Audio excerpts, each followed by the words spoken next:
sam željela biti svetica, ali kad god bih se usporedila sa svecima, uvijek sam zaključila da je između njih i mene ista razlika kao između brda čiji se vrh gubi u nebeskim visinama i zrna neuglednog pijeska što ga prolaznici gaze nogama. I tada sam otkrila svoj mali put koji mi je puno pomogao. Kaži nam, mala Terezijo, što znači tvoje ime? Što znači biti malen? Biti malen znači priznati svoje ništavilo. Znači ne postati malodušan radi svojih pogrešaka. Na primjer, blagavaonica u kojoj sam dobila prvu službu pružila mi je dovoljno prilike da svoje samoljublje stavim na pravo mjesto, to jest pod noge.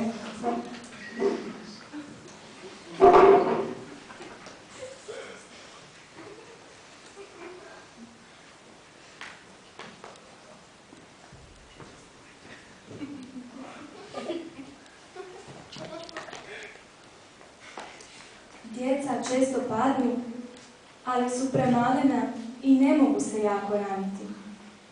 Jedini put je predanje posve malog djeteta, koji bez straha zaspi u naručju svojega oca.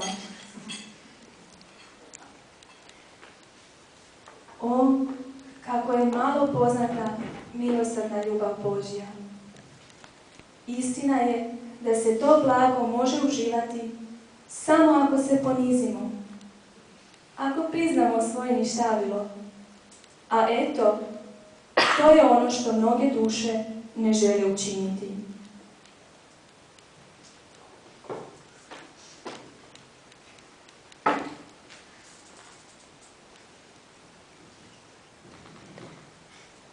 Mali put je ravan i kratak put u nebu. Put ljubavi, pouzdanja i predanja u Boga jednostavnošću djeteta. To sam učila i sestre novakinje kojima sam bila uzor, iako svjesna da sam sama slabost. I svaki dan očekujem da ću otkriti u sebi novih nesavršenosti. Priznajem da mi to svjetlo o mojem ništavilu čini više dobra nego svjetlo o vjeri. Dragi Bog skida veo koji pokriva moje nesavršenosti. I tada me moje drage sestrice vide tako kakva jesam i nalaze da više nisam sasvim po njihovom ukusu. Što sve onda na tom putu moramo postići? Recite radije izgubiti. Da, izgubiti tu tvrdoglavost koja uvijek teži za pobjedom i oholost kojom biste htjeli do zasluga. Izgubiti pouzdanje u same sebe. Izgubiti samoga sebe, jer ljubiti znači dati sve, pa i samoga sebe. Ja sam to doživjela za vrijeme jedne rekreacije sa sestrama. Nadala sam se da će me dopasti da budem pratnja sestri ekonomi, što bi me jako razveselilo. A majka, priorica, je odredila da je može pratiti ona sestra koja će prva završiti svoj posao. Unatoč svojoj želji, odlučila sam dati prednost drugoj sestri. Počela sam spremati svoj ručni rad, ali tako sporo da je moja susestra spremila svoj prije mene. Jer sam mislila da ću ju ugoditi ako je pustim da ide s ekonomom.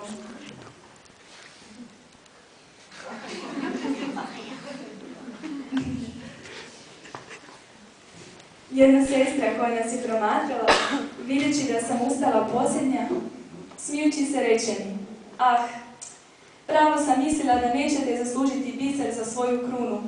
Radili ste presporo." Vi biste se htjeli penjati na goru, a dragi Bog želi da silazite. On vas čeka u plodnoj dolini poniznosti. Poniznost je istina. Izvršimo što možemo, Osjećamo da je to neizmjerno malo, da smo neizlječivo pogrešivi, ali nemojmo očajavati. Bog više voli naše ponizno, nemoćno nastajanje, nego ohole uspjehe. Njegova računica je drugačija. Važno je da spoznamo sami sebe i da ne stojimo pred njim brojeći svoja djela, nego ponizno, praznih ruku, radeći samo iz čiste ljubavi prema Bogu.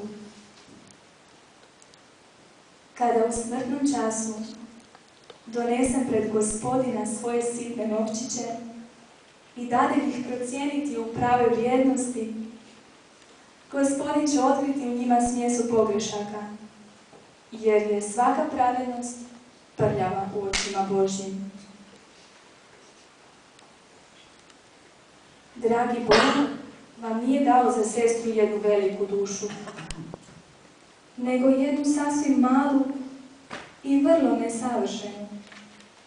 Nemojte misliti da ja iz poniznosti neću priznati darove Božje. Volim jednostavno priznati da je svemogući učinio u meni velike stvari, a najveća je u tom što mi je pokazao moju malenost i moju nemoć za dobro. Shvatila sam što je prava slava. Onaj čije kraljevstvo nije od ovoga svijeta, pokazao mi je da se prava mudrost sastoji u tome da hoćeš biti nepoznata i smatrana ništicom.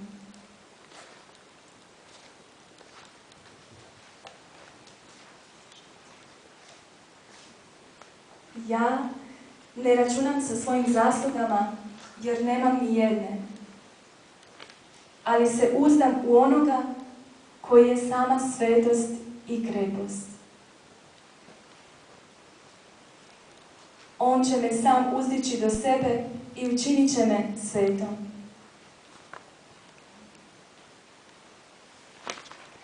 Da se zadovolji Božjoj pravdi, trebalo je savršenih žrtava. Ali poslije zakona straha došao je zakon ljubavi i ljubav me je izabrala kao žrtvu paljenicu. Mene, slabo i nesavršeno stvorenje. Nije li taj izbor vrijedan ljubavi? Jest. Da bi ljubav bila potpuno zadovoljena, treba da se ponizi, da se snizi do ništice i da tu ništicu pretvori u oganj ljubavi.